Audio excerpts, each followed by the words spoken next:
पुढची बातमी। रोहित पवार यांच्यामुळे आम्ही 41 जागा जिंकलो। सुनील तटकरे यांनी रोहित पवारांना या शब्दात टोला लगावलाय।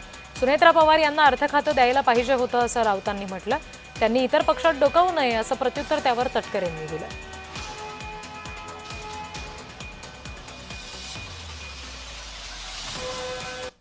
कसं आता रोहित पवारांनीच हा पक्ष वाढवलेला असल्यामुळे आता आम्ही ज्या वेळेला 41 जागा जिंकलो त्याच्यात त्यांचे कठोर परिश्रम आहेत आणि आम्ही निर्णय वेगळा घेतल्यापासून ते नेहमीच दादांच्यावरती स्तुतीसुमनं करत आलेले होते।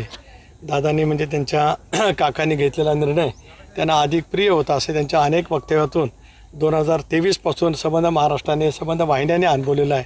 त्यामुळे स्वाभाविकच त्यांचा अधिकार मोठा आहे। संजय राऊतांना काय अधिकार आहे?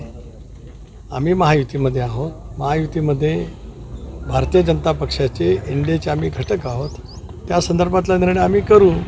उद्या उद्धव बाळासाहेब ठाकरे या पक्षामध्ये कोणाला काय करायचं हा सल्ला देण्याचा आमचा अधिकार आहे आणि आम्ही कधी त्या विषयावरती बोलत नाही। राऊत साहेबांनी त्यांची प्रकृती लक्षामध्ये घेता थोडंसं इतरांच्या पक्षामध्ये डोकवण्याचं काही कारण नाही। राजकीय पक्षांना जे काही त्यांना विचार असतात, कारण सकाळी 9 वाजल्याच्यानंतर त्यांची सुरुवात होत असते, त्यांचा दिवस चांगला जावो परमेश्वराकडे प्रार्थना।